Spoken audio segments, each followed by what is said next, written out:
అవకాశాలు సినిమాల్లో అయితే డెఫినెట్గా నాకు 10 years నుంచి చాలా తగ్గాయి. ఇలా వేళ్ళ మీద లెక్క పెట్టచ్చు.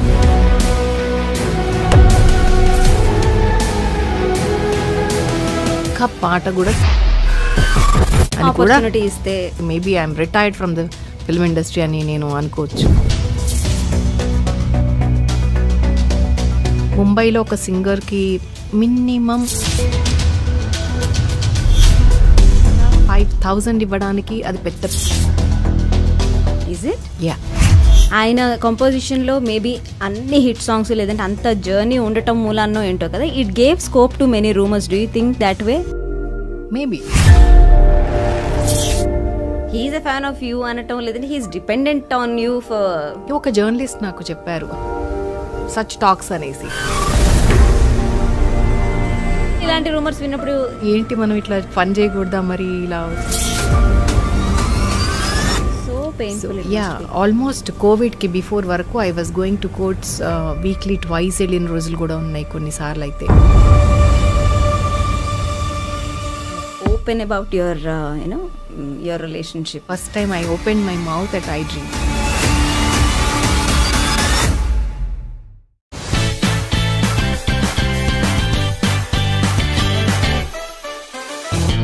Rama Rama. Thank you. Thanks a lot. That was so amazing. So amazing. Very good to start like this. Thank you so much. And ఎందుకు ఇంత మంచి గొంతు సినిమాల్లో ఎక్కువ వినిపించట్లేదు ఇప్పుడు? నాకు అదే డౌట్. నాకు ఎవరిని అడగాలో కూడా అర్థం అవట్లేదు. బికాస్ అందరూ నేను కనపడగానే ఫస్ట్ అడిగే మాట, కౌసల్య గారు ఏమైపోయారు, ఎలా ఉన్నారు, అసలు కనిపించట్లేదేంటి, వినిపించట్లేదేంటి అంటారు. నాకు కూడా సడన్గా నేను ఇలా ఏం చెప్పాలో అర్థం కాదు. వాళ్ళు ఎంత అభిమానంతో ఆ మాట అంటారు. బట్ నాకు అదే క్వశ్చన్ యాక్చువల్గా. నాకు అవకాశం ఇవ్వందే నేను వెళ్ళి పాడలేను. సో అవకాశాలు సినిమాల్లో అయితే డెఫినెట్గా నాకు 10 years నుంచి చాలా తగ్గాయి. ఇలా వేళ్ళ మీద లెక్క పెట్టచ్చు. డిక్టేటర్ మూవీ, సో గడిచిని నాయన అండ్ తుపాకీ రాముడులో నేను ఇక లాస్ట్ పాడింది. తర్వాత నేను అసలు ఒక్క పాట కూడా సినిమాల్లో పాడలేదు. అంటే వై డూ యూ థింక్? అంటే అసెస్ చేసుకుంటాం కదా, ఇది అయ్యుండొచ్చు, ఇది అయ్యుండొచ్చు, ఏదో ఒక కారణం మనకి మనం సమాధానం చెప్పుకోవడానికైనా. అంటే ఫ్రాంక్లీ స్పీకింగ్ చాలామంది సింగర్స్ వచ్చారు తెలుగులో వేళ్ల మీద లెక్క పెట్టే సింగర్స్ ఒకప్పుడు ఉన్నారు. బట్ టెక్నాలజీ కానీ రియాలిటీ షోస్ వల్ల కానీ చాలామంది సింగర్స్ పరిచయం అయ్యారు. యంగ్స్టర్స్లో టాలెంట్ కూడా ఉంది. They are all singing really good. వాళ్ళందరికీ ఆపర్చునిటీస్ వస్తున్నాయి. దానికి that is one good thing for which we have to feel happy. Okay, చాలామంది వచ్చారు సింగర్స్ అని. బట్ ఇంకొక రీజన్ ఏంటి అంటే వాళ్ళు చాలా తక్కువ పేమెంట్స్కి పాడడం అయి ఉండొచ్చు. మీరే ఇంటర్వ్యూ చేసిన చాలా ఇంటర్వ్యూస్లో మాకు పేమెంట్స్ అంత సినిమాల్లో రావు, మేము షోస్ గ్రాప్ చేసుకుని సంపాదిస్తాము, మాకు ఇక్కడ చాలా తక్కువ పేమెంట్, లేకపోతే అసలు ఇవ్వరు, చాలామంది ఇవ్వరు అని చెప్పిన వాళ్ళు కూడా చెప్పారు. కాబట్టి అసెస్ చేసుకోవడం ఏంటంటే మేబీ ఒక సీనియర్ సింగర్నో సీనియరో, నేను ఊరికే అంటే ఏజ్ వైజ్ అంటున్నా, మళ్ళీ ఇక్కడ నన్ను కామెంట్స్లో తిట్టకండి. సీనియర్ సింగరా మీరు? సీనియర్ సింగరా అంటే మేబీ ఏజ్ నా మీద ఏజ్ వేసుకొని చెప్తున్నా. అఫ్ కోర్స్ ఏజ్ అనేది అందరికీ ఎవ్రీ ఇయర్ యాడ్ అవుతూ ఉంటుంది. Everybody is ageing like. So అది నేను ఎప్పుడు ఇక్కడికి తీసుకున్నాను, అఫ్ కోర్స్ అది వేరే విషయం. సో అలా ఒక ఇన్ని పాటలు పాడిన అమ్మాయిని పిలిచి తక్కువ పేమెంట్ ఇవ్వడము, లేకపోతే పేమెంట్ ఇవ్వకుండా వదిలేయటము, ఎందుకు వచ్చిన గొడవ, మనకి ఇంతమంది ప్లెంటీ ఆఫ్ సింగర్స్ ఉన్నారు, యంగ్స్టర్స్, వాళ్ళకి పేరు అవసరం అని కూడా ఆపర్చునిటీ ఇస్తే చక్కగా పాడతారు హ్యాపీగా. అమ్మయ్య నాకు డబ్బులు వద్దు, ఆపర్చునిటీ కావాలి చాలు, నా పేరు స్క్రీన్ మీద చూసుకున్న ఎక్సైట్మెంట్స్ అవన్నీ వాళ్ళకి వస్తాయి. కాబట్టి మేబీ అది కూడా ఒక రీజన్ అనుకుంటున్నా. I don't know.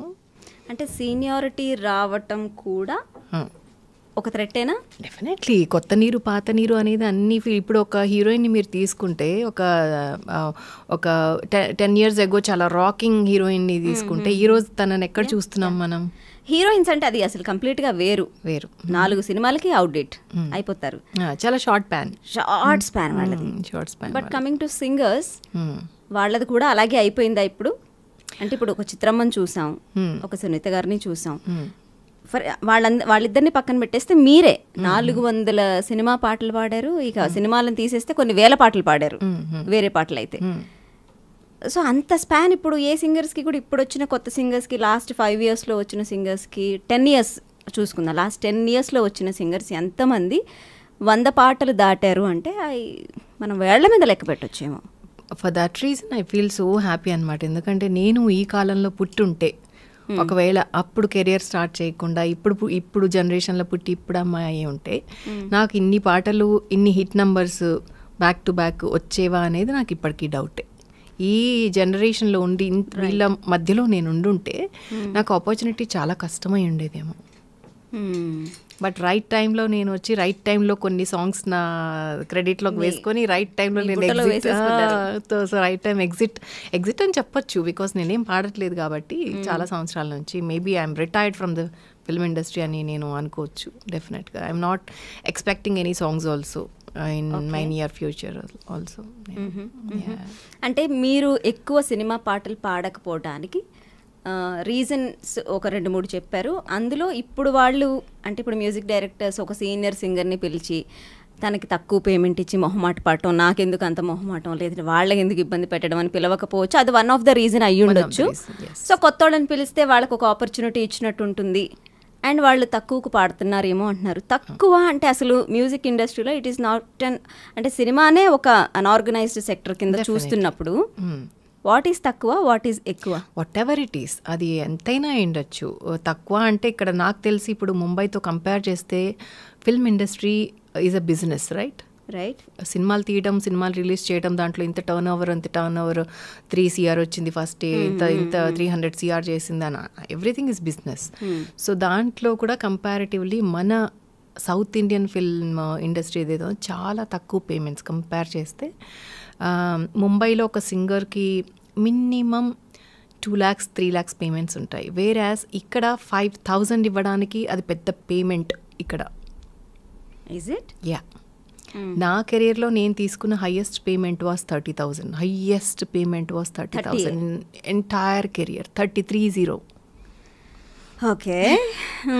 సో మేము పాడుతున్నప్పుడే ముంబై నుంచి సింగర్స్ని ఎవరైతే ఇంపోర్ట్ చేసి పాడిస్తున్నారు వాళ్ళందరికీ కూడా, అండ్ చెన్నైలో ఉండే సింగర్స్ కూడా ఇక్కడ సింగర్స్ కంటే కొంచెం ఎక్కువ పేమెంట్స్.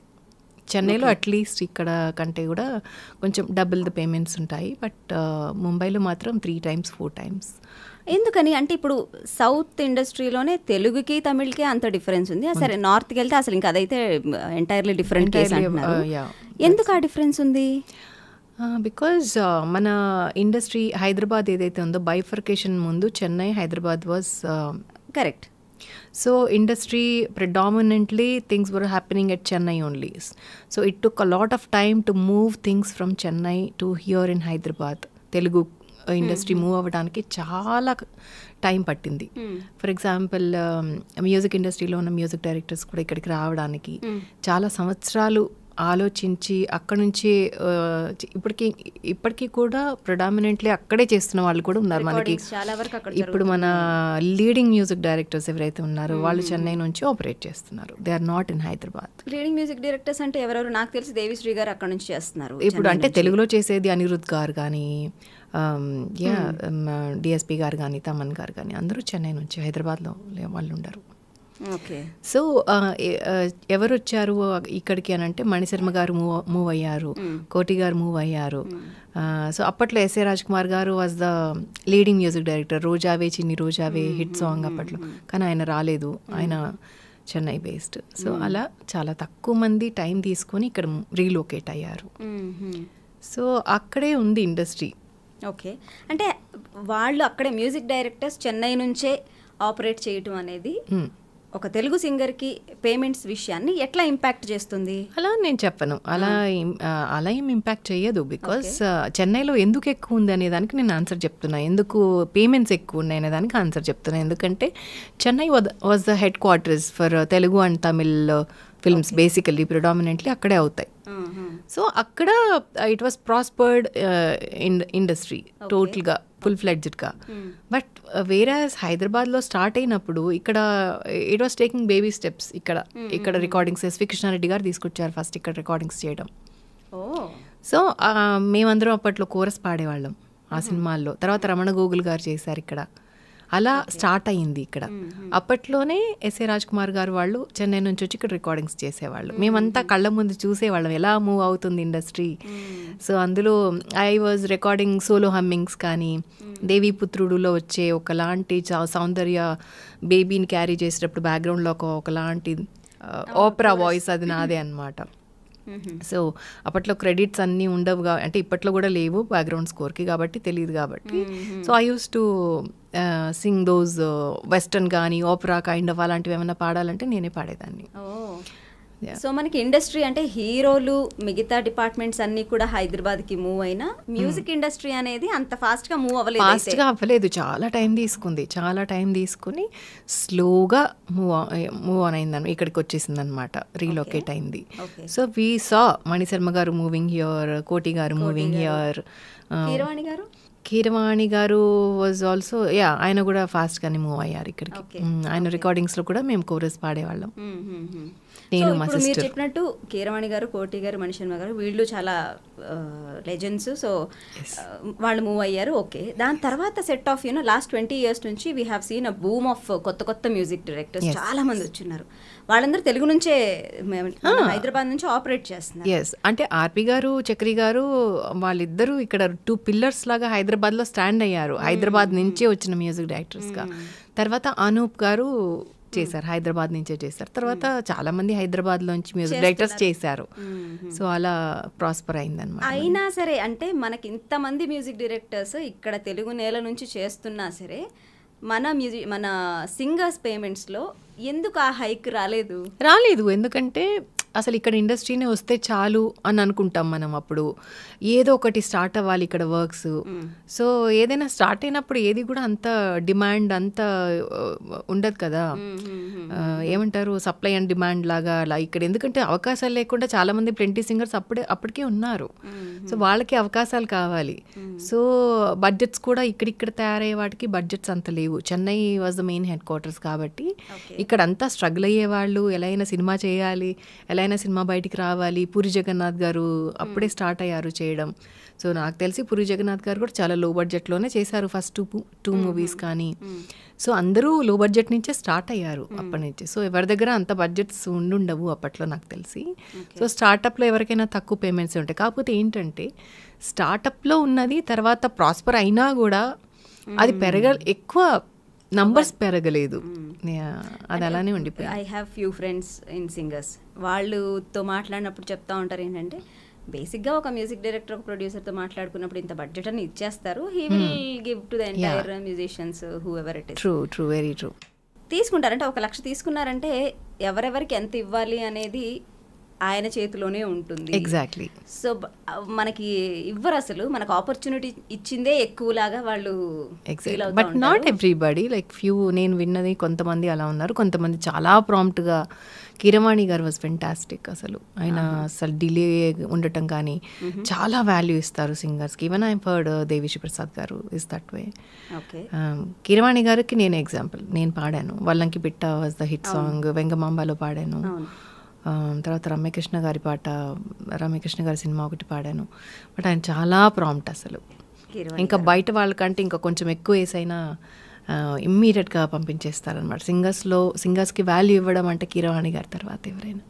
అంటే ఇప్పుడు మీరు చూస్తే బాహుబలిలో కూడా చాలా యంగ్స్టర్స్ని, కొత్త వాళ్ళని, అంత పెద్ద ప్రాజెక్ట్కి ఎవరు అంత వాల్యూ ఇచ్చేంత యంగ్స్టర్స్ని స్టార్టప్లో ఉన్న వాళ్ళని తీసుకొని నిజంగా గ్రేట్ ఆయన. అంత ఎంకరేజ్. ప్రాంప్ట్గా ఇస్తారు అంటే హౌ, అంటే ప్రాంప్ట్గా ఇవ్వటం అంటే ఏంటి, అసలు ప్రాంప్ట్గా ఇవ్వకపోవడం లేదంటే అసలు ఇవ్వకపోవడం అంటే ఏంటి? ప్రాంప్ట్గా ఇవ్వడం అంటే అదొక లైక్ సాంగ్ పాడగానే అదొక ఈవెంట్ లాగా పెట్టుకొని ఇమ్మీడియట్గా క్లియర్ చేసేయడం, మంచి పేమెంట్ ఇవ్వడము, వచ్చిందా లేదా అని కూడా చెక్ చేయడము. ఇది అది ఒక ట్రీట్మెంట్, ఒక సింగర్కి ఒక ట్రీట్మెంట్ అనేది ఆయన ఫెంటాస్టిక్ అసలు. అంటే ఆఫ్ కోర్స్ అంటే డిప్లొమాటిక్గా నేను అడిగినా సరే మీరు చెప్పలేరు కొన్ని answers. So Keeravani garu he's very prompt in payments అంటున్నారు. హూ ఈజ్ నాట్ అంటే మైండ్లో ఒక 10 పేర్లు తిరిగినాయా మీకు? హూ ఇస్ నాట్ అంటే నాకంటే ఇప్పుడు జనరేషన్ బాగా చెప్పగలుగుతారు, ఒకవేళ చెప్పగలిగితే. I don't think so it's relevant now because I'm almost retired. Yeah. No, you don't say that you're retired. Of course. Balasubrahmanyam గారు ఏమిటి లాస్ట్ మినిట్ దాకా పాడారు, పాడాలనే ఉంటుంది. బట్ ఒక విషయం ఏంటంటే సినిమా ఇండస్ట్రీ తోటే పాటలు ఆగిపోవు. ఇప్పుడు ఓటీటీస్ కానీ చాలా ఎక్స్పాండ్ అయింది, ఆపర్చునిటీస్ కానీ ప్లాట్ఫామ్స్ కానీ. యూట్యూబ్ ఒకటి ఉంది, యూట్యూబ్లో ఒరిజినల్ సాంగ్స్ పెట్టుకోవచ్చు వీడియో పర్పస్లో. అండ్ స్పాటిఫై, ఐట్యూన్స్లో కూడా మన సాంగ్స్ రిలీజ్ చేసుకోవచ్చు. Plenty of opportunities if you want to do something. అలా మీరు ఇప్పుడు నేను రిటైర్ అయిపోయాను అంటున్నారు, only for the film industry, Telugu film industry. ఇప్పుడు మళ్ళీ మీకు ఆపర్చునిటీస్ వస్తాయి, మీరు పాడతారు. That is our hope. వస్తే ఈ రోజు ఇప్పుడైనా పాడతాను. So you should never say that you are retired. One thing. Second thing is ఇప్పుడు సింగర్స్ ని చూస్తున్నట్లయితే ఇప్పుడున్న ఫిమేల్ సింగర్స్లో లాస్ట్ 10 yearsగా చూసినట్లయితే ఎవరైనా they made some really good mark అంటే గీతా మాధురి తర్వాత నాకు తెలిసి ఇంకెవరు అంత స్ట్రాంగ్గా ఒక మార్క్ క్రియేట్ చేసినట్టయితే కనిపించలా. మెరుస్తున్నారు. Ramya Behara is really sing well and there are also other singers who are making mark for themselves. But Geetha పాడినన్ని పాటలు కానివ్వండి, తను క్రియేట్ చేసినంత ఇంపాక్ట్ కానివ్వండి, నాకు తెలిసి దాని తర్వాత ఎవరు క్రియేట్ చేయాల. But as in for male singers, ఆ మేల్ సింగర్స్ డామినేషనే నడుస్తూ ఉందా అని నాకు అనిపించింది. What do you say? Suppose male singers అంటే హైదరాబాద్లో can you mention any male singer name బాగా వినపడేది? మేల్ సింగర్స్కి అసలు అంత క్రేజ్ వీళ్ళు ఇవ్వరు, అమ్మాయిలకి ఎక్కువ ఇస్తారు. ఇప్పుడు ఇన్స్టాగ్రామ్లో కూడా అమ్మాయిల పోస్టులకు వచ్చిన లైక్లు అబ్బాయిలకి రావు అనేది ప్రతి చోట నాకు మన అందరికీ వినపడే కంప్లైంట్. సో అమ్మాయిలకి తొందరగా పేరు వచ్చేస్తుంది because they look beautiful, they appear on stage, right, అలా అని. బట్ డామినేషన్ అని నేను అనుకోను. ఒక పాట పాడాలంటే మేల్ వాయిస్ ఎంత అవసరమో ఫీమేల్ వాయిస్ కూడా అంత అవసరము. కాకపోతే మేల్ సోలోస్ ఎక్కువ ఉంటాయి, ఫీమేల్ సోలోస్ చాలా తక్కువ ఉంటాయి. ఫీమేల్స్కి సోలో సాంగ్స్ దొరకవు ఎప్పుడు కూడా, మీరు అబ్జర్వ్ చేస్తే డ్యూయట్ ఉంటుంది. కాకపోతే ఇప్పుడు కొంచెం ఐటెం సాంగ్స్ లాగా వచ్చాయి కాబట్టి కొన్ని పాటలు ఇప్పుడు అంటావా మామ is a solo song I guess కదా, అలాంటివి ఇప్పుడు వస్తున్నాయి తప్ప మెలడీస్లో మనం వెతుక్కోవాలి. అసలు ఒక్క సోలో సాంగ్ చిన్ని చిన్ని ఆశ లాంటి సాంగ్ కానీ, వింటున్నావా లాంటి పాట కానీ ఉందా ఎక్కడన్నా అని అంటే ప్రియతమ ప్రియతమ, పలికినది మనసులో సరిగమా, అలాంటివి చాలా తక్కువ వస్తాయి యాక్చువల్గా, very rare. Okay, so it's not about domination అంటారు. డామినేషన్ కాదు, క్రియేటివ్ ఫీల్డ్లో వాళ్ళు క్రియేట్ చేయడం వల్ల వచ్చేటువంటి సంక్షోభం అని చెప్పచ్చేమో. Like the way film demands they create opportunity. ఒక అమ్మాయి ఇప్పుడు నేను పాడాను రామారామ పాట, అది యాక్చువల్గా మోనా మోనా డ్యూయట్ సాంగ్. పూరి జగన్నాథ్ గారు నేను ఆసిన్ని ఇంట్రో నాకు ఆసిన్ ఇంట్రో కావాలి, అమ్మాయి గుళ్ళో ఒక పాట పాడుతూ ఉండాలి, అదే తర్వాత రొమాంటిక్ సాంగ్ అవ్వాలి. మోనా మోనా మనం ఆల్రెడీ క్రియేట్ చేసాం, దానికి నాకు డివోషనల్ వర్షన్ కావాలని అడిగారు. సో అప్పుడు వచ్చిన బిట్ సాంగ్ అనమాట Rama Rama. It was not created, okay, Mona Mona was created. దాని వర్షన్ వచ్చి ఇలా కావాలి, నువ్వు క్లాసికల్గా దాన్ని కొంచెం మౌల్డ్ చేయి, నువ్వు క్లాసికల్లో ఎంఏ చేసావు కాబట్టి నీకే వదిలేస్తున్నాను అని చక్రి గారు నా చేతిలో పెట్టిన ఒక బిట్ సాంగ్ అనమాట. అవునా, ఓకే. సో ఆ మోనా మోనా ఛాయలు రాకుండా, రొమాంటిక్ ఇది రాకుండా నేను క్లాసికల్గా భక్తితో పాడిన పాట అనమాట అది. సో ఆసిన్ ఇంట్రొడక్షన్లో ఆ పాట గుళ్ళో వస్తుంది. అప్పుడు నాగార్జున గుర్తు చేసుకుంటే ఆ పాట ఒక్కసారి పాడరా. మోనా మోనా మోనా మీనా కనుల సోనా, నీ పలుకే నా వీణ నీదా డిజిటల్ టోనా, సుకుమారా మాటలతో నీ వశమే నేనైతే, మహావీరా చూపులతో నా తనువే నీదైతే. ఆహా, చక్రి గారి కాంపోజిషన్స్లో మీరు చాలా పాటలు పాడారు కదా, ఎన్ని పాడారు? ఎన్ని పాడాను అంటాం కంటే most of the hit songs were from Chakri music. Like and నా అదృష్టం ఏంటంటే ఇప్పుడు మణిశర్మ గారికి నేను 5-6 పాటలు ఏమన్నా పాడుంటా, కీరవాణి గారికి 4-5 పాటలు పాడుంటా. బట్ దాంట్లో ఒక్కొక్క హిట్ సాంగ్ నాకు వచ్చేసింది. లైక్ ఫర్ ఎగ్జాంపుల్ వల్లంకి పిట్ట గంగోత్రిలో అది నాకు వచ్చిన తక్కువ ఆపర్చునిటీస్లో కూడా ఒక పాట హిట్ అయింది నాకు, అది అదృష్టంగా అనుకుంటాను నేను. చక్రి గారి మ్యూజిక్ డైరెక్షన్లో వేరాజ్ చాలా బంచ్ ఆఫ్ హిట్స్ ఉన్నాయన్నమాట, బ్యాక్ టు బ్యాక్. లైక్ లంచ్కి వస్తావా మంచికి వస్తావా, జుమ్ జుమారే జుమ్ జుమ్ జుమ్, మళ్ళీ కుయవే గువ్వా, ఇలా వరుసగా నువ్వు అక్కడుంటే నేను ఇక్కడుంటే, గుండెల్లో ఏదో సడి గోలిమార్లో, ఈరోజే తెలిసింది, ఈరోజే తెలిసింది, లేలేత నవ్వులా పింగాణి బొమ్మల, చాలా ఒక list of songs were super hit. Right. ఆయన కంపోజిషన్లో మేబీ అన్ని హిట్ సాంగ్స్ లేదంటే అంత జర్నీ ఉండటం మూలాన్నో ఏంటో కదా, it gave scope to many rumours. Do you think that way? Maybe అప్పట్లో ఇంటర్నెట్ ఎక్కువ లేదు కాబట్టి, అప్పుడు టీవీలో ఎవరిని ఇద్దరు పక్కపక్కన చూస్తే వాళ్ళ మీద నాకు తెలిసి చాలా ఫన్నీగా అనిపిస్తుంది నాకు కూడా. ఎవరైనా ఇద్దరు యాంకరింగ్ చేసినా పక్కపక్క నుంచి ఎవరైనా ఎక్కువ వర్క్ చేసినా ఇలాంటివన్నీ కామన్. సో అది అంటే అలాంటి రూమర్స్ విన్నప్పుడు ఆబ్వియస్లీ చక్రి గారికి కూడా తెలిసే ఉంటుంది. He's your mentor definitely. అన్ని సాంగ్స్ అంత జర్నీ మీరు షేర్ చేసుకున్నప్పుడు డెఫినెట్లీ ఒక మంచి రిలేషన్ అనేది అయితే ఏర్పడి ఉంటుంది. సో ఈ రూమర్స్ వచ్చినప్పుడు మీ రిలేషన్ మీద అది ఎట్లాంటి ఇంపాక్ట్ ఎఫెక్ట్ చూపించింది? యాక్చువల్లీ ఆయన ఎప్పుడన్నా ఈ నోటేషన్స్కి దాని మీద మెంటర్ అంటే he used to feel that I am his mentor. Oh really? Yeah, నేను నీ ఫ్యాన్ని అని చెప్పేవాళ్ళు. ఇంటర్వ్యూస్లో కూడా ఆయన చాలా ఇంటర్వ్యూస్లో స్టేట్ చేశారు దట్ నేను కౌసల్య ఫ్యాన్ని. బికాజ్ తనకున్న క్లాసికల్ నాలెడ్జ్, ఎప్పుడైనా నోట్స్ రాయాలన్నా కూడా ఎక్కువ నన్ను స్పాట్ చేసే వాళ్ళందరూ రికార్డింగ్ స్టూడియోలో రికార్డిస్ట్ పక్కన నేను కూర్చుని వర్క్ చేసేదాన్ని. సో చాలా మంది కూడా అలా నన్ను స్పాట్ చేసేవాళ్ళు స్టూడియోస్లో. సో నేను అనుకుంటా even that can lead to rumours ఏమో మరి. ఎక్కువ నేను వర్క్ చేస్తున్నాను కదా, సో స్టూడియోలో ఉండేదాన్ని, వర్క్ చేసేదాన్ని. చాలా అసిస్టెంట్ లాగానో లేకపోతే సమ్ అదర్ ఏ నేమ్ ఇచ్చుకున్నా కూడా నేను శంకర్ మహాదేవన్ గారి వాయిస్ మిక్స్ చేసేదాన్ని, హరిహరన్ గారి వాయిస్ మిక్స్ చేసేదాన్ని. కొన్నిసార్లు లెటర్స్ కొన్ని తప్పులు వచ్చేవి వాళ్ళ దాంట్లో. అవన్నీ టెక్నికల్గా, నేను టెక్ సావి అనమాట. నేను టెక్నాలజీ అంటే నాకు చాలా ఇష్టం. టెక్నికల్గా ఆ లెటర్స్ని కరెక్ట్ చేయడం కానీ, పిచ్ కరెక్షన్స్ చేయడం కూడా. ఆ రోజుల్లో పిచ్ కరెక్షన్ అనేది it was so brand new. That was and there. అసలు అప్పుడప్పుడే పిచ్ కరెక్షన్, మెలోడిన్ సాఫ్ట్వేర్స్ అవన్నీ కూడా అప్పుడప్పుడు వస్తున్నాయి అన్నమాట. సో నేను పర్సనల్గా కూర్చొని నాకు అలాంటివి ఏమన్నా ఉంటే nobody can deal with it. నాకు ఆ ఫ్లాటో షార్పో, అది ఫ్లాట్ అయింది షార్ప్ అయింది అవన్నీ నాకు తెలియదు, నాకు సంగీతం రాదు, ప్లీజ్ టేక్ కేర్ అని చెప్పేసి నాకు వదిలేసేవాళ్ళు. సో అవన్నీ నేను ఆ వర్క్స్ చేసేదాన్ని అనమాట. So he was in a way, అంటే ఆయన he's a fan of you అనటం లేదంటే he's dependent on you for చాలా ప్రాజెక్ట్స్. చాలా పనులకి. ఒక జర్నలిస్ట్ నాకు చెప్పారు, హాసం రాజా గారు అని. So that led to such talks అనేసి. నేనన్నా వర్క్ చేయడంలో తప్పేంటండి, ఇంకా అది అలా అని కూడా అంటే ఇంక మనం ఏం చేయలేము. లైక్ నేను నవ్వేశాను అనమాట. See but I love working like that అనమాట. అంటే నేను కంపోజర్ కూడా, ఫస్ట్ నుంచి కూడా నేను కంపోజరు. సో నాకు తెలుసు కాబట్టి కంపోజింగ్స్ కొన్ని బ్యాక్గ్రౌండ్ స్కోర్లో కూడా కొన్ని బిట్స్ కంపోజ్ చేసేదాన్ని. మా అమ్మాయిలకి గ్రూప్ ఆఫ్ అమ్మాయిలు ఉండే వాళ్ళందరికీ ఇచ్చేయడం, నోట్స్ ఇచ్చేయడం, పాడించేయడం ఇవన్నీ చేస్తూ ఉండేదాన్ని అనమాట. సో అందరూ నార్త్ నుంచి వచ్చిన సింగర్స్ కరెక్షన్స్ అవన్నీ చేస్తూ ఉండడం వల్ల మేబీ అప్పుడు నాతో చెప్పారు, లైక్ ఒక ఇదిలాగా అనమాట, నోటీస్ ఇవ్వడం లాగా చెప్పారు, ఇలా చేయడం వల్ల ఇలా అనుకుంటున్నారు అని చెప్పి. నేను అన్నాను అలానే నేను I don't stop because I love that. Technology లేకపోతే నేను ఉండలేను అసలు. ఈవెన్ టుడే అసలు టెక్నాలజీ అంటే చాలా ఇష్టం నాకు. అన్నీ నేను సెల్ఫ్ టాట్.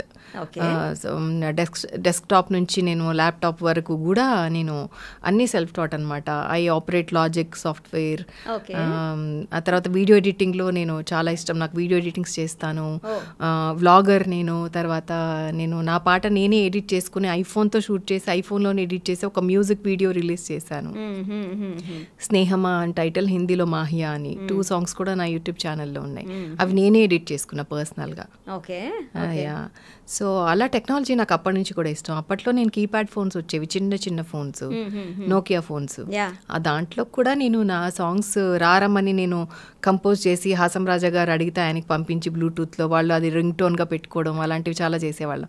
నేను వల్లంకి పిట్ట చేస్తే నాకు ట్యూన్ చేస్తే కీరవాణి గారు ఆయన ఫోన్లోకి బ్లూటూత్లోకి నాకు ఇవ్వు నాకు పంపించు అని చెప్పేసి తీసుకున్నారనమాట. అలా రింగ్ టోన్లో పెట్టుకోవడానికి అనమాట. సో అలా ఏ టెక్నాలజీ కొత్తది వచ్చినా కూడా నేను ఎక్స్ప్లోర్ చేస్తాను దాన్ని. చాలా ఇష్టం నాకు. So I was on tech side, స్టూడియోస్లో కూర్చునేదాన్ని. బట్ రూమర్స్ వస్తాయి అని అంటే we should not stop working, because అలాంటివి మనల్ని ఆపకూడదు యాక్చువల్గా. సో ఇంకొక ఇంటర్వ్యూలో కూడా నేను విన్నాను, చక్రి గారిని ఇదే మాట అడిగారు. బట్ ఎందుకు తనని మీరు ఎక్కువ పాడించారు అనేసి నా పాటలన్నీ ఎక్కడో ఉంటాయి. ఫర్ ఎగ్జాంపుల్ నిన్నే పాట హై పిచ్లో ఉంటాయి. సో హైదరాబాద్లో హై పిచ్ పాడగలిగే అమ్మాయి ఒక్కటే. సో మేము వేరే వాళ్ళని పిక్ చేసుకొని కూడా అది ఫెయిల్ అయ్యి కూడా మళ్ళీ అమ్మాయికి ఫోన్ చేసిన రోజులు కూడా ఉన్నాయి. సో ఇప్పుడు ఎవరన్నా ఒక అమ్మాయికి ఆపర్చునిటీస్ రావు, కష్టం, టాలెంట్ లేదు అన్నప్పుడు వాళ్ళు ఇంకా వేరే త్రోవలు ఏమన్నా చూసుకుంటారేమో, కానీ ఈ అమ్మాయికి ఏం అవసరం అండి. ఆ అమ్మాయి షీఈస్ వెరీ టాలెంటెడ్. తను పాడడమే మా ప్రాజెక్ట్కి మేము చాలా ప్లస్గా భావించి నాకు ప్లస్ అనుకుంటున్నాను అమ్మాయి పాట అన్నట్టుగా చెప్పారనమాట. ఇట్ వాస్ లైక్ అసలు అమేజింగ్గా అనిపించి నాకు చాలా ఫోన్స్ వచ్చాయి అనమాట. అప్పుడు ఏంటి ఇంత ఇదిగా నా రిలేటివ్స్ కూడా ఫోన్ చేశారనమాట. ఏంటి ఇంత అడ్మైరింగ్గా ఆ వాయిస్, నీ వాయిస్ అంటే అంత ఇష్టం అంటే బయట ఎన్నోసార్లు చెప్పారు, ఇంటర్వ్యూలో ఇది ఫస్ట్ టైం చెప్పడం. బట్ నాకు మీ ఫ్యాన్ ఇక్కడ నా ముందే అంటారనమాట పాడేటప్పుడు కూడా. ఎవరన్నా ఫెయిల్ అయిపోయి వెళ్ళిపోయినప్పుడు మళ్ళీ నేను వచ్చినప్పుడు కూడా అంటారనమాట, ఎంతైనా కౌసల్యే. కానీ ఇలాంటి రూమర్స్ విన్నప్పుడు జట్కే అనిపించింది, వాట్ ఈస్ దిస్ అన్నట్టు ఫస్ట్లో అనిపించింది. బట్ కొంచెం ఏంటి మనం ఇట్లా ఫన్ చేయకూడదా మరి ఇలా వచ్చినప్పుడు ఏంటి అనే ఒక ఆలోచన వస్తుంది ఎవరికైనా ఒకళ్ళకి. కాకపోతే ఇంత టెక్నాలజీ లేదు కాబట్టి కొంచెం అప్పటికి వినపట్టం వరకే, కొంచెం ఎక్కడన్నా రాయటము ఇలా వినపట్టం వరకే. సోషల్ మీడియా అప్పుడు ఇప్పుడున్నట్టు ఉండుంటే ఎలా ఉండేదో, అది వర్స్ట్ ఉండేదేమో మేబీ. బట్ ఒక రోజు 2 రోజులు అంతే. Third day we should get back to our own work అంతే. ఓకే, మీ ఫస్ట్ సాంగ్ నీకోసం ఆర్పి పట్నాయక్ గారితో లాంచ్ అయ్యారు. దాని తర్వాత చిత్రం, అది ఒక సూపర్ డూపర్ బ్లాక్ బస్టర్. దాని తర్వాత కూడా ఆర్పి పట్నాయక్. ఫస్ట్ 3 సాంగ్స్ ఆర్పి పట్నాయక్ గారివే, మంచి పాటలు పడ్డాయి. కానీ చక్రి గారి కాంబినేషన్లో మీరు ఎక్కువ పాటలు, ఎక్కువ హిట్ సాంగ్స్ పాడారు. అవును. బట్ ఐ హర్డ్ దట్ మీరు ఫస్ట్ పాడింది చక్రి గారికి, కానీ రిలీజ్ అయింది ఆర్పి పట్నాయక్ గారి. సో ఇప్పుడు ఎవరు మీకు మెంటార్, ఎవరు గురువు అనుకోవాలి, మిమ్మల్ని లాంచ్ చేసింది ఎవరిని అనుకోవాలి? అదే అంటారు ఆర్పి గారు ఎప్పుడు. ఈ ఒక్క విషయంలో మాత్రం, కౌశల్య విషయంలో, అండ్ ఇంకిద్దరు ఉన్నారు మేల్ సింగర్స్లో, రవివర్మ, వేణు, ఇలా వీళ్ళ విషయంలో చక్రి గారి దగ్గర, ఆర్పి గారి దగ్గర కామన్గా పనిచేసేవాళ్ళం, మేము ఒక టీం అనమాట. సో సింగర్స్ అక్కడ పాడేవాళ్ళు, ఇక్కడ పాడేవాళ్ళు. సో ఆయన అంటారనమాట, ఈ బ్యాచ్ ఉన్నారబ్బా, మన బ్యాచ్ విషయంలో మాత్రం మనం ఇద్దరం క్రెడిట్ తీసుకోవాలి, ఒక్కళ్ళకి చెందదు ఇది. నేను చెప్పను, ఆర్పి అండ్ చక్రి ఇద్దరు ఇంట్రొడ్యూస్ చేసినట్టు అని అంటారనమాట. Which is like very pleasant to hear. Right.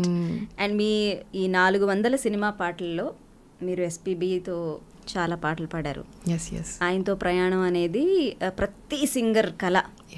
ఇప్పుడు పాపం ఇప్పుడున్న సింగర్స్కి అదృష్టం లేకపోయింది. అవును. బట్ మీరు ఎస్పీబీ గారితో ఎన్ని పాటలు పాడారు? బంచ్ ఆఫ్ సాంగ్స్ పాడా. ఎస్పెషలీ నా సిగ్నేచర్ సాంగ్ అని రారమ్మని అవును వాళ్ళిద్దరు ఇష్టపడ్డారు. ఆ పాట మాత్రం నిజంగా నేను ఊహించలేదు. నా సిగ్నేచర్ సాంగే బాలు గారితో పాడతాను అని నా డ్రీమ్, అది చిన్నప్పుడు డ్రీమ్ అనమాట అది.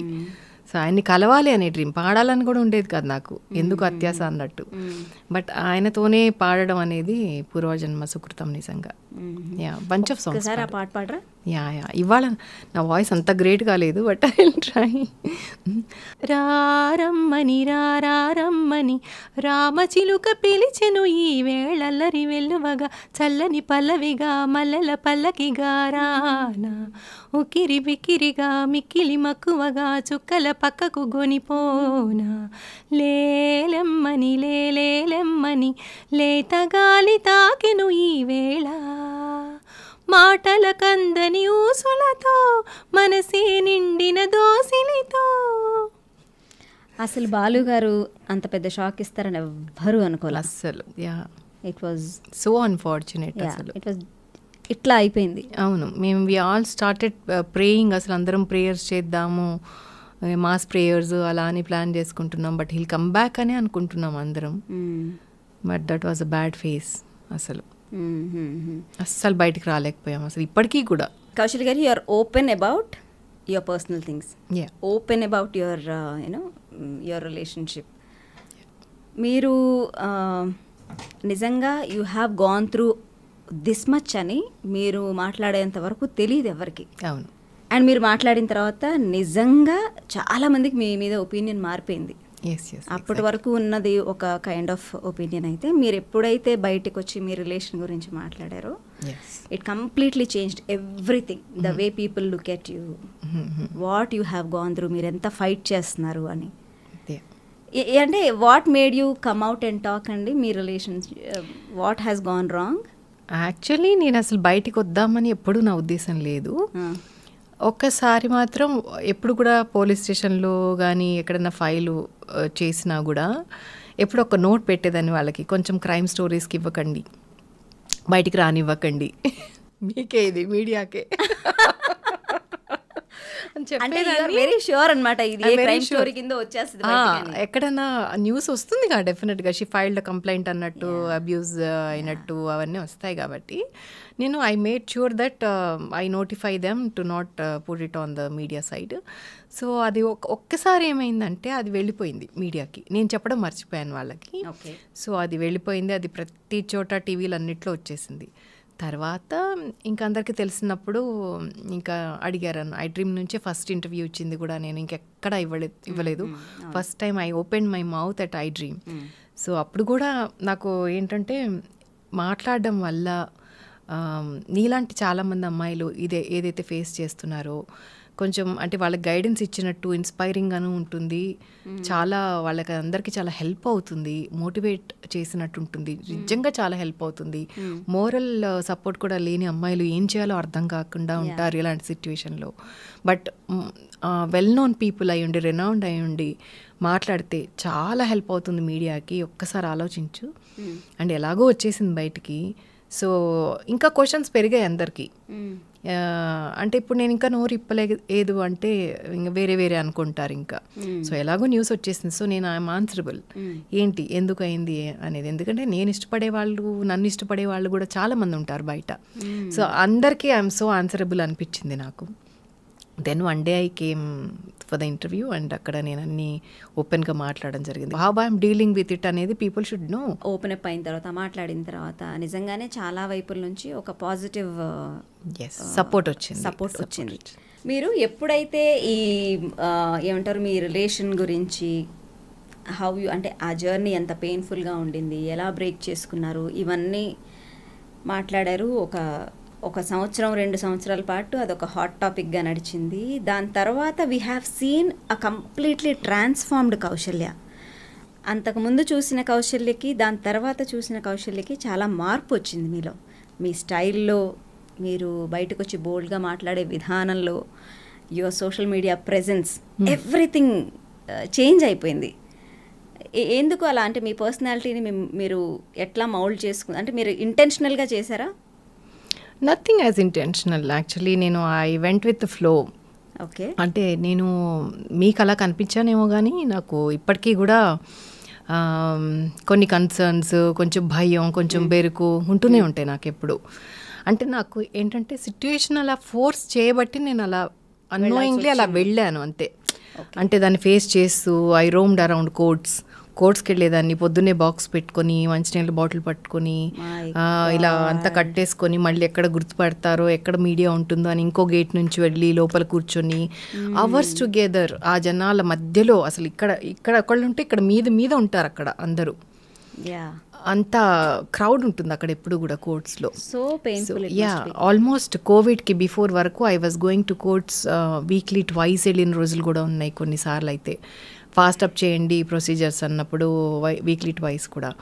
సో అవన్నీ తిరిగి అయితే ఏంటంటే because of my son I could like stand, అంటే విత్ ఇన్ స్టాండ్ నాలో నేను ఇట్లా స్టాండ్ అయ్యాను అంటే only because of my son and my family. మా చెల్లెలు, మా తమ్ముడు అనమాట. 1 year గ్యాప్తోనే మేము అందరు ఫ్రెండ్స్ లాగా ఉంటాం, ముగ్గురు సిబ్లింగ్స్ కూడా. So most of the times నా సిస్టర్ నాకంటే 1 year చిన్నగానే, నాకంటే చాలా పెద్దదానిలాగా ఎప్పుడు చిన్నప్పటి నుంచి లీడ్ తీసుకుంటుంది తనే. ప్రతి ఇవన్నీ హ్యాపెనింగ్ అప్పుడు కూడా ప్రతిదీ నేను అమ్మతో చెల్లెలతో ఫస్ట్ ఫోన్ అక్కడికే వెళ్ళేదన్నమాట. సో ఇలా అవుతుంది ఇంట్లో, ఇలా అవుతున్నాయి, చాలా కష్టంగా ఉంది, ఇలా నేను వెళ్ళిపోయింది వాళ్ళ ఇంటికి ఫస్ట్. బట్టలు తీసుకొని బాబుని తీసుకుని వెళ్ళిపోయి తల దాచుకోవడానికి, సిచ్యుయేషన్ నుంచి పారిపోవడం. వెళ్ళిపోయే పరిస్థితి ఎప్పుడు వచ్చింది, ఎందుకు వచ్చింది? 2012లో వచ్చింది. Because everybody knows the reason. I don't want to talk about it like మళ్ళీ again. So the reason was second marriage, అక్కడ ఇల్లీగల్ మ్యారేజ్. సో వెళ్ళిపోయినప్పుడు తను గైడ్ తీసుకుంది. తనేంటంటే నిన్ను నువ్వు మర్చిపోయినప్పుడు ఒక సిబ్లింగ్ వచ్చి ఏమనుకుంటున్నావు నువ్వు, you are such a personality that everybody look up to, you have such talent, నీకేం తక్కువ అంటే మీకున్న శక్తిని తను గుర్తు చేయాలి. అలా గుర్తు చేసేది. నేను చాలా బెంబేలు పడిపోయేదాన్ని. పిల్లవాడు ఉన్నాడు చేతిలో, ఎలా ఎలా అన్నట్టు ఉండేదాన్ని ఎప్పుడు చూసినా. బట్ తను చాలా స్టేబుల్ అనమాట. అంటే అఫ్ కోర్స్ ప్రాబ్లంలో లేని వాళ్ళకి మాట్లాడడానికి ధైర్యం ఉంటుంది, ఒక బాగా గైడ్ చేయగలుగుతారు, క్లారిటీ ఉంటుంది, ఎలా చెప్పాలి వీళ్ళకి అనేది. బట్ తను షీ వాజ్ ఫెంటాస్టిక్. అసలు ఇప్పుడు కూడా even today she is fantastic. నాకు మోర్ దన్ అ ఫ్రెండ్ అనమాట మా చెల్లి. తను సుధా, తను కూడా ప్లే బ్యాక్ సింగర్. ఇద్దరు వీడియోస్ చూస్తా ఉంటాను. సో తను అనేది అనమాట, బుజ్జి అని పిలుస్తుంది అనమాట. బుజ్జి నువ్వు ఆసం, నీకేం తెలియట్లేదు, ఏం పర్వాలా, పోయినవన్నీ పోనీ, అయినా కూడా you can get along. My strength, తనే స్ట్రెంగ్త్. తర్వాత ఇప్పుడు మావాడికి ఇప్పుడు 19 years. అక్క అని పిలుస్తాడా? వాళ్ళ ఫ్రెండ్స్ అనుకున్నారట, అక్క అనుకున్నావు రా అని చెప్తుంటే వాడు నాకు వియర్డ్గా అనిపించింది అంటాడు వాడు. బట్ రాకు స్కూల్ కంటాడా, యూ లుక్ సో యంగ్ అమ్మ అంటాడు అనమాట. సో వాడు ఎప్పుడైతే టీనేజ్కి వచ్చి తర్వాత ఒక్కొక్క 1 year అర్థం చేసుకుంటూ వచ్చాడు, అమ్మా you have gone through such అని వాడి కన్సర్న్ నాకు ఎప్పుడైతే చూపిస్తాడో ఒక మదర్కి, మోర్ దెన్ ఎనఫ్. మనం ఫేస్ చేసింది ఒకటి చాలు పో, అర్థం చేసుకుంటోంది నా ఫ్యామిలీ అన్న ఆనందం ఏదైతే ఉంటుందో అది మనకి అన్నీ మొత్తం ఎరాజ్ చేసేస్తుంది అనమాట. పాతవన్నీ అసలు నాకు సంబంధం లేదు. So now I'm very good. మీ అబ్బాయి ఎప్పుడు అంటే అన్ని దగ్గరుండి చూసుంటాడు, మీరు ఏం పడ్డారో, ఎన్ని నిద్రలేని రాత్రుడు గడుపుంటారో, ఎంత ఏడ్చుంటారో, ఇవన్నీ తను చూసుంటాడు. అట్ ద సేమ్ టైం వాళ్ళ నాన్నగారిని కూడా చూసుంటాడు, ఆయన ఎలా ట్రీట్ చేశారు ఏంటిదని. ఆ జర్నీలో తనకి ఎప్పుడు మిమ్మల్ని అనలేదంటే నీది కూడా కొంచెం తప్పు ఉందమ్మా అని ఎప్పుడు అన్న సిచ్యువేషన్ ఎప్పుడు రాలేదా? నెవ్వర్ అసలు. నన్ను ఇంకా అడ్మైర్ చేయడం స్టార్ట్ చేశాడు ఈ మధ్య. అంటే నీలాగా అంత స్టేబుల్గా, అంటే ఇన్ని జరుగుతున్నా కూడా ఏదో పరిగెత్తి ఇంకొక తప్పు చేయడము, లేకపోతే నాకు ఇన్ని కష్టాలు వచ్చాయని ఇంకొకటి చేయడము, ఇంకొక అలవాట్లు చేసుకోవడము, ఇంకొక సర్కిల్లోకి వెళ్ళిపోవడము, అలాంటి బ్లండర్స్ అవుతాయి యూజువల్గా. కానీ ఎలా అమ్మా నువ్వు ఇలా అంటే ఈ రోజుకి నువ్వు ఒకే చోటు ఉన్నావు అప్పటి నుంచి ఇప్పటికీ కూడా, నీకు రిగ్రెట్స్ లేవు, నువ్వు ఒక బ్లండర్ చేశాను ఆ టైంలో అని ఎప్పుడు రిగ్రెట్ అవ్వాలా? అంటే మేము ఫ్యామిలీలో మాట్లాడుకునేటప్పుడు కూడా అన్ని డిస్కస్ చేసుకునేటప్పుడు వీళ్ళు అన్నోయింగ్లీ వింటూ ఉంటారు ఏం జరిగింది అనేది. ఎవ్రీ ఫేజ్ అనేది వాళ్ళకి తెలియకుండా ఉండదు. సో అంటాడనమాట, అన్ని ఎక్కడ చూసినా కూడా ఒక్కటి కూడా నీకు అసలు వేలెత్తి చూపించడానికి కూడా ఉండదు, నీకు కూడా ఏం రిగ్రెట్స్ లేవు, బట్ ఇంత నీట్గా ఎలా మెయింటైన్ చేసుకున్నావమ్మా, దట్ ఈస్ సో సర్ప్రైజింగ్ అని అంటాడనమాట. అంటే ఇంకా మెచ్యూర్ అవుతారు వాళ్ళు, ఇంకా జస్ట్ 19 year old. కానీ మీకు భయమే లేదా ఈ రిలేషన్ బ్రేక్ అయ్యేటప్పుడు? ఎదుగుతున్న కొడుకు, స్టేబుల్ ఇన్కమ్ లేకపోవటం, ఇవన్నీ కూడా ఒక కైండ్ ఆఫ్ ఇన్సెక్యూరిటీ, ఎంత భయం, ఆ ఫేజ్ అంతా అసలు ఎట్లా ఉండేదండి? అమ్మో నాకు అసలు రేపు ఏంటి అనేది తెలియదు. నేను రెంట్ పే చేయాల్సి వస్తే ఎంత పే చేయగలుగుతాను, అసలు ఎంత అఫోర్డ్ చేయగలుగుతాను, నాకు ఎంత ఇన్కమ్ వస్తుంది నెలకి. అక్కడ చూస్తే పాటలు లేవు, సినిమాలో పాటలు అనేది వెరీ మచ్ ఏమంటారు దాన్ని, ఆ ఇన్కమ్ అనేది it's not secured. Like every month ఇంత వస్తుందనే సెక్యూరిటీ లేదు మనకి అక్కడ. అప్పటికే తగ్గిపోయాయి నాకు. కాకపోతే అప్పటికి షోస్ ఉన్నాయి నాకు. 2012, 13 తానా, 14, 15 అప్పుడు ఎవ్రీ ఇయర్ కూడా వన్స్ నేను యూఎస్లో షోస్కి వెళ్ళి ఒక స్టాండర్డ్ అమౌంట్ పట్టుకుని వచ్చాను. కాబట్టి నాకు అంత కంగారే లేదు. అంటే అక్కడికి వెళ్ళి షోస్ చేసుకొస్తే డాలర్స్ కన్వర్షన్ కదా, సో కొంచెం బాగానే ఒక 2-3 yearsకి, ఒక 1 yearలో ఒకసారి వెళ్ళి వచ్చామంటే ఆ 1 yearకి పర్లేదు, మనం సర్వైవ్ అవుతామని గ్యారంటీ ఉంది. సో అందుకని కొంచెం నాకు అంత బెంబేలు ఎత్తలేదు అనమాట. తర్వాత మళ్ళీ డౌన్ అయింది. 2015 నుంచి మళ్ళీ యూఎస్ షోలు కూడా నేను ఎక్కువ వెళ్ళలేదు. కోవిడ్ వచ్చిన తర్వాత మొత్తం జీరో అయింది. ఒక ఆన్లైన్లో 2 సార్లు ఏమో ఈవెంట్స్ చేసాం యూఎస్ వాళ్ళకి, అంతే. సో అప్పుడు కూడా తగ్గింది. కాకపోతే online classes were going on, Covid కాబట్టి. సో అప్పటి నుంచి స్టేబుల్గా ఉంది. It was not bad, not good also. Right. నా సర్వైవల్కి ఓకేలా ఉందనమాట. అందుకే నేను ఎప్పుడన్నా ఆల్బమ్ సాంగ్స్ అని అంటున్నాను, నేను ఎందుకు పెట్టలేకపోతున్నాను వాటి మీద, నేను ఇన్వెస్ట్ చేయలేకపోతున్నానంటే దిస్ ఇస్ ద రీజన్. ఎందుకంటే నా కొడుకు చదువులకి ఎంత పెట్టాలో తెలియదు. ఇప్పటికే I'm staying at rented house, rent కడుతున్నాను, రెంట్ కట్టాలి, వాడివి చూసుకోవాలి, ఎక్కడ ఏమవుతుందో తెలియదు. ఎప్పటికప్పుడు ప్రిపేర్డ్గా ఉన్నట్టు ఉండాలి. తర్వాత మన మీద మనం ఎంత పెట్టుకోవచ్చు, మనం ఎంత లావిష్గా ఉండాలి. ఇప్పటికీ నా శాంట్రో కారే వాడుతున్నా నేను. This is the time I need to change it. డెఫినెట్గా దాని రిజిస్ట్రేషన్ కూడా ఎంత, ఇప్పటికి 20 years అయింది. సో అలాంటి కొన్ని మస్ట్ ఉంటాయి మనకి. కారు సెక్యూరిటీ, కార్ అనేది వెరీ మచ్ ఎసెన్షియల్ మనకి. సో అలాంటి ఖర్చులు కూడా వస్తూ ఉంటాయి. సో అందుకని గబుక్కుని నా కోసం ఖర్చు పెట్టుకోవాలంటే చాలాసార్లు ఆలోచిస్తా. చాలా వాడు అదే అంటాడు, ఏంటమ్మా అంత సాక్రిఫైస్ చేస్తావు లైఫ్లో, ఎలా ఉండగలుగుతావు ఇలా అని అంటాడు అనమాట. నేనన్నా నీకు అలా అనిపించిందంటే అదొక వావ్ మూమెంట్ అనిపిస్తుందంటే you will learn something from me, that's enough for me అని అంటాడు. ఆలోచన రావటమే మెచ్యూరిటీ. రైట్, మెచ్యూరిటీ అంటే. What is the lowest moment in your life అండి? Lowest point. I lost my own property, apartment. అది నా lowest point.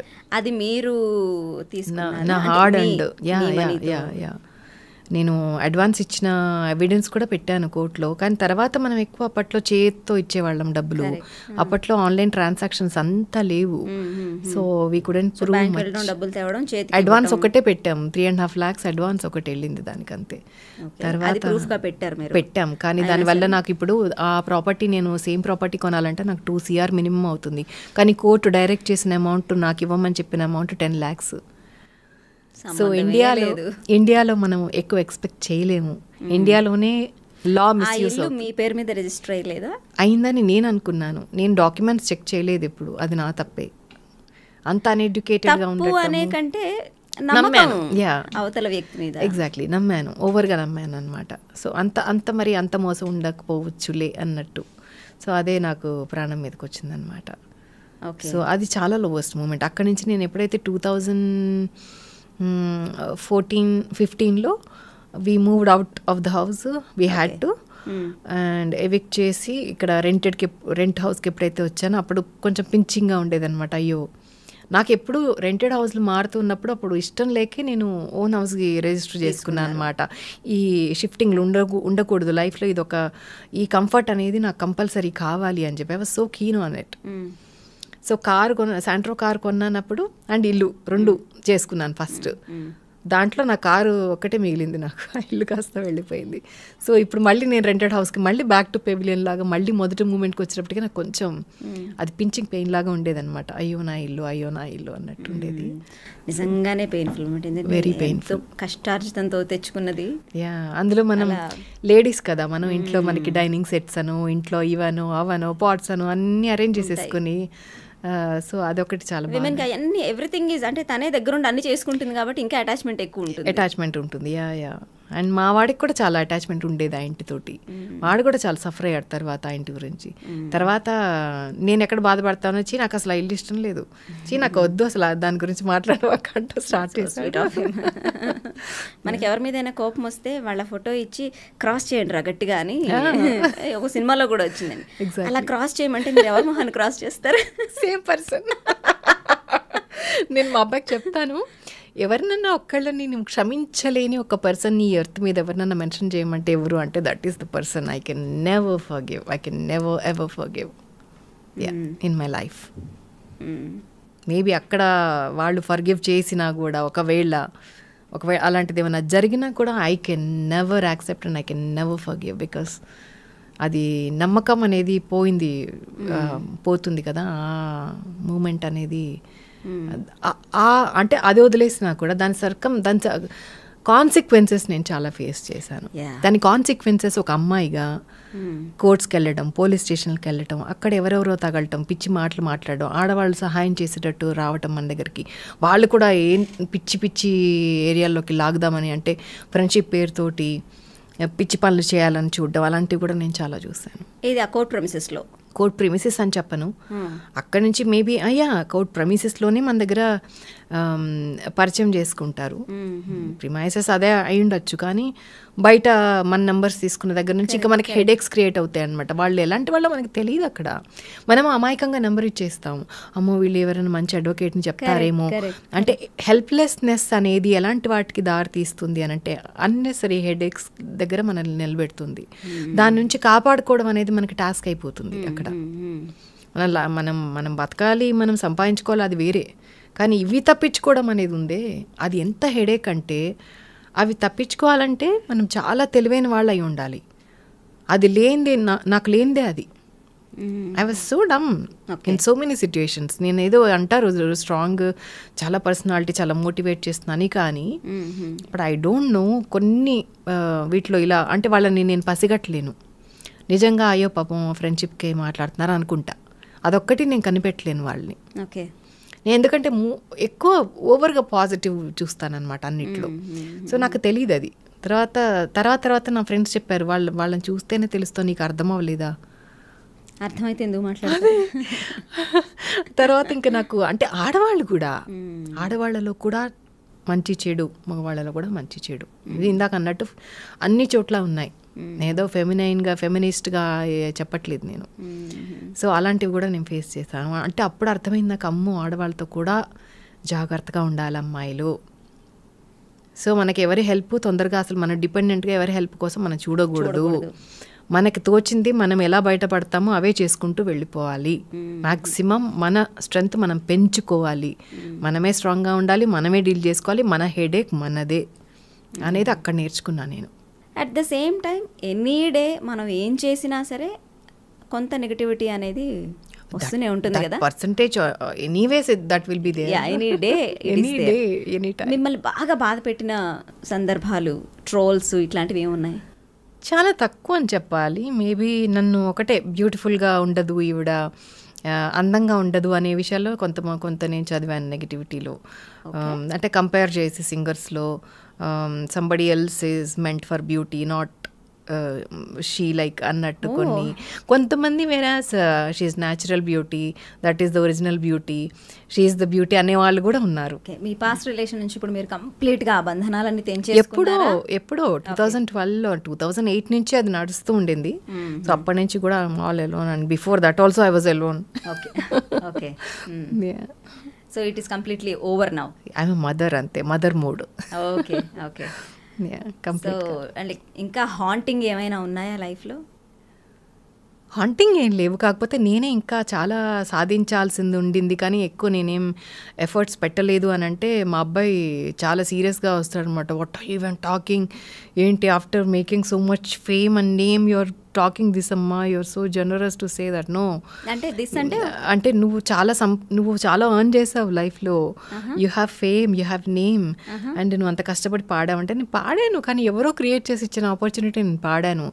వేరాస్ I'm composer myself, what I was doing, నేను create చేసుకోవచ్చు కదా నా కోసం, నేను ఎక్కువ చేయలేకపోయాను అలాంటివి అని అంటాను. బట్ ఎందుకు చేయలేకపోయావు మరి అని అడుగుతాడు.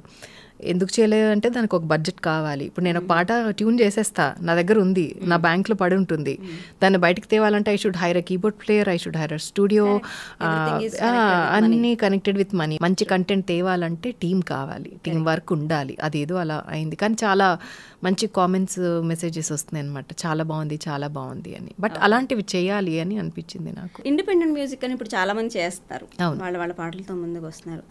దాంతో ఏం సాధిస్తారు? ఇండిపెండెంట్ మ్యూజిక్ వల్ల ఏం వస్తుంది? రికాగ్నిషన్?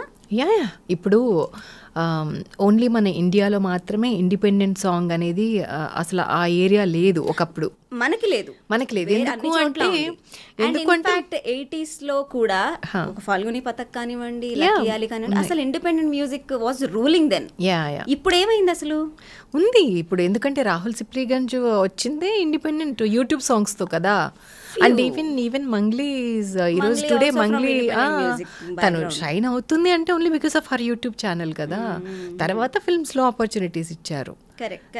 సో ఆర్టిస్ట్ హిట్ అవ్వాలనుకుంటే దేర్ ఆర్ ప్లాట్ఫామ్స్. అందుకే ఒరిజినల్ మ్యూజిక్ ఎప్పుడు కూడా ఒక ప్లాట్ఫామే అందరికీ కూడా.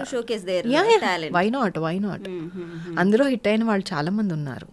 అంటే ఆ సాంగ్ అంటే మేబీ డిపెండ్స్, అంటే అంత తొందరగా రాదు, వ్యూస్ అనేవి తొందరగా రావు. ఇప్పుడు నా పాట సినిమా పాటలకు వచ్చిన వ్యూస్ నేను ఇప్పుడు ఇండిపెండెంట్ సాంగ్ పెడితే దాంట్లో చాలా స్లోగా వెళ్తాయి అవి, ఎందుకో తెలీదు. బట్ మన వాళ్ళకి ఇంకా తెలియదు కదా మేము కూడా ఇలాంటివి చేస్తాము అనేది, మేబీ టైం పడుతూ ఉండొచ్చు. బట్ చేయాలనుకుంటే ఇప్పుడు ఆడియోస్ స్పాటిఫైలో వెళ్తున్నాయి, సో బయటకైతే వస్తున్నాయి పాటలు. ఓన్లీ ఆడియో కూడా మనం రిలీజ్ చేసుకోవచ్చు వితౌట్ వీడియో.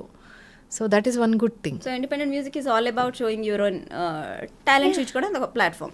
అది చేస్తూ ఉంటే ఇప్పుడు ఒక యూట్యూబర్కి చాలా బడ్జెట్స్ కావాలి. అది నేను అనేది ఏంటంటే ఖర్చు పెట్టి వీడియో తీసే ఒక ప్రొడ్యూసర్ కావాలి దానికి. So even including me, everybody look up to a producer who can like at least spend on video, at least audio మేము స్పెండ్ చేసుకున్నా కూడా మేము ఆడియోకి కూడా తక్కువేం అవ్వదు, చాలా అవుతుంది. 2 lakhs వరకు ఒక సాంగ్కి ఖర్చు పెట్టాల్సి ఉంటుంది. సో అది అట్లీస్ట్ మేము ఖర్చు పెట్టినా అప్పటికే మా పని అయిపోతుంది, అమ్మా మనం ఖర్చు పెట్టేస్తాం అయిపోయింది. ఎవరన్నా వీడియోకి క్రౌడ్ ఫండింగ్ కానీ ఏదైనా ఫండింగ్ కానీ ఉంటే బాగా రిచ్గా వస్తుంది పాట. రిచ్గా వచ్చినప్పుడు వ్యూస్ వస్తాయి, మనం సరిగ్గా చేయనప్పుడు వ్యూస్ కూడా రావు, అప్పుడు చేసి కూడా ఉపయోగం ఉండదు, అప్పుడు సాంగ్ కూడా హిట్ అవ్వదు. అంటే వీడియో అంత డిమాండ్ ఉంది ఇప్పుడు, వీడియో కరెక్ట్గా చేస్తేనే ఆ ఆడియో కూడా హిట్ అవుతుంది. So it is all package అన్నమాట ఆడియో వీడియో అనేది. సో అది ఇక్కడ problem. So marketing oneself is also very important కదా, అంటే మనం ఇప్పుడు ఎస్పెషలీ అంటే మాకు ఆల్రెడీ సినిమా ప్రొఫైల్ కాంట్రిబ్యూట్ చేసింది. What if the person who is starting from the scratch, new కమర్స్కి వాళ్ళకి ఆర్టిస్ట్ ప్రొఫైల్ మెయింటైన్ చేసుకోవాలంటే ఫస్ట్ నుంచి కష్టపడాలి వాళ్ళు. ఒక క్వశ్చన్ అడుగుతాను ఇప్పుడు మిమ్మల్ని, అస్సలు నో అఫెన్స్ ఎట్ ఆల్ అండి. Okay, you are a single parent, ఇప్పుడు ఎక్కువ ఆపర్చునిటీస్ లేవు. What is the main source of income to ఫ్యామిలీని ముందుకు సర్వైవ్ అవ్వడానికి? This is a very good question. నేను ఎప్పుడైతే ఫ్యామిలీ ఇష్యూస్లో I lost my own apartment అనమాట, ప్రాపర్టీ, దానిలోంచి నేను వెకేట్ చేయించారు. సో అది నా పేరు మీద కాకుండా వాళ్ళ పేరు మీదకి ఎలా వెళ్ళిపోయిందో నాకు ఈ రోజుకి తెలీదు.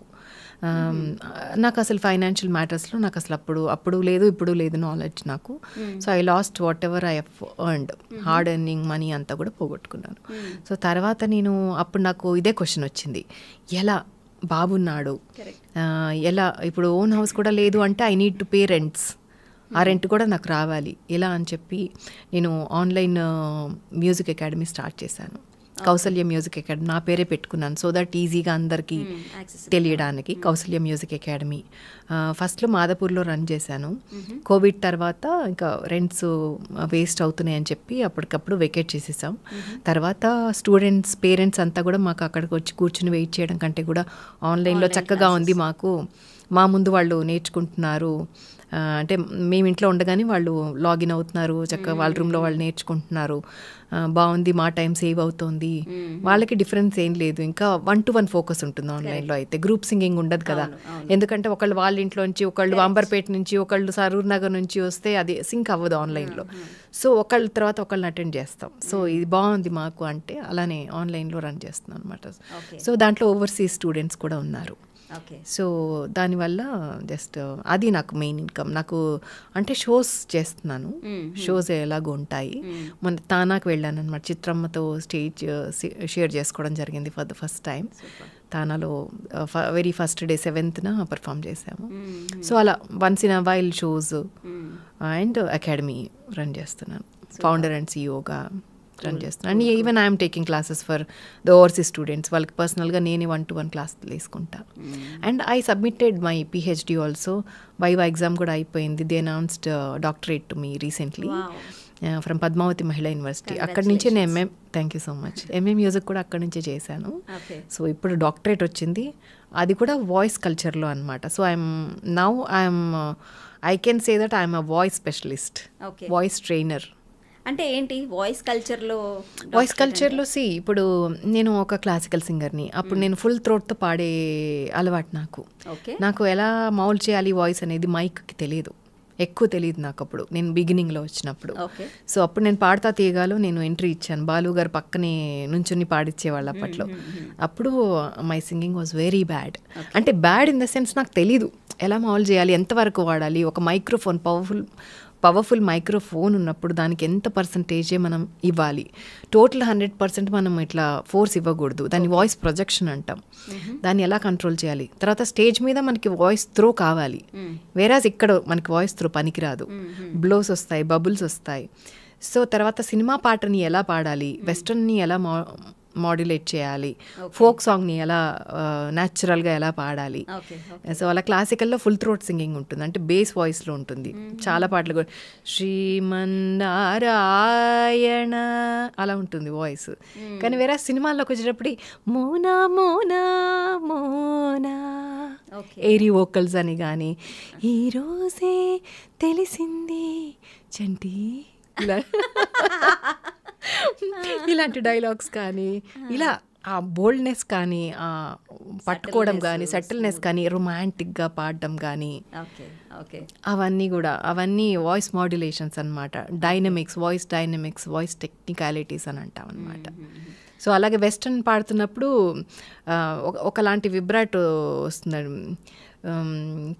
మిల మిల మిల మెరిసిన కనులకు ఎందుకు అసలెందుకు ఈ కలవరములే,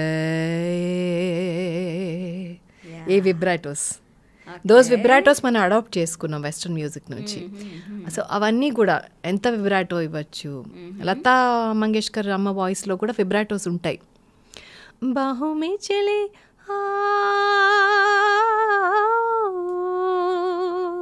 అలాంటివి ఆవిడ చాలా ఫాస్ట్గా ఇస్తారు. ఇంకా నేను ఇక్కడ ఇవ్వలేదు ఇప్పుడు. ఆవిడ చాలా ఫాస్ట్గా ఇస్తారు. సో అలాంటివి కూడా నార్త్లో వేరేగా ఉంటాయి విబ్రాటోస్, మనకి సౌత్లో వేరేగా ఉంటాయి. నార్త్ కంపోజిషన్ స్టైల్ కూడా వేరే ఉంటుంది, మనది వేరే ఉంటుంది. ఇంగ్లీష్ సాంగ్ కంపోజిషన్ వేరే ఉంటుంది. ఇలా there are several elements. Actually it's a subject. So basically you are Carnatic music నేర్చుకున్నారు, ఇప్పుడు వాయిస్ కల్చర్లో doctorate.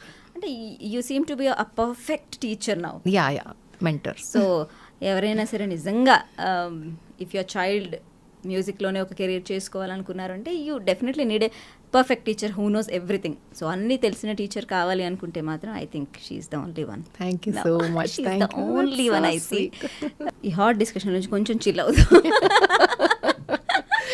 Who is your favourite singer ఇప్పుడున్న వాళ్ళలో, ద జెన్సీ ఇప్పుడున్న యంగ్ సింగర్స్లో? Oh you put me in trouble again. There are plenty actually. నాకు Pranavi voice చాలా ఇష్టం. ఓకే, ప్రణవి వాయిస్ చాలా సూదింగ్గా ఉంటుంది. ఇంకా అబ్బాయిలో కూడా చాలా మంది ఉన్నారు. అనురాగ్ కుల్కర్ని చాలా బాగా పాడుతున్నాడు. అండ్ హేమచంద్ర వాయిస్ అంటే ఎప్పటి నుంచో క్రేజ్ నాకు, బట్ చాలా బాగా పాడతాడు. అండ్ దినకర్ సూఫీ పాడితే నాకు చాలా ఐ గో క్రేజీ, చాలా ఇష్టం. హిందీ సాంగ్స్ కానీ ఆ టింజ్ బాగుంటుంది దినకర్ వాయిస్లో. అండ్ కేసీ కూడా, కేసీ చాలా ట్రెడిషనల్ ఈ touch, native touch, Telugu touch ఉంటుంది. దీపు కూడా ఇంక ఇట్లా పెరుగుతూనే ఉంటుంది. అదే మొత్తం అదే 1 2 3 వరుసగా ఉన్న సింగర్స్ అంటే ఒక్కొక్కళ్ళలో ఒక్కొక్కటి బాగుంటుంది, ఒక్కొక్కళ్ళలో ఒక టింజ్ బాగుంటుంది. Thank you so much. My pleasure for coming in to the studio and opening up about everything. And you are not retired. Okay, I take my word back. Yeah, you're not at all retired. I'm ready to sing actually. Yeah, నాకు opportunity వస్తే definitely గా పాడతా. And other than films I'll keep doing some of the other songs or project అలా చేస్తూనే ఉంటాను. I'll try to do. Yeah, it was fantastic talking to you. Thank you so much. I look forward for many independent music songs, and also you will come back in movies. Sure. We are looking back. Thanks looking for that. you. So sweet of you. Thank you so much for your words. Thank you.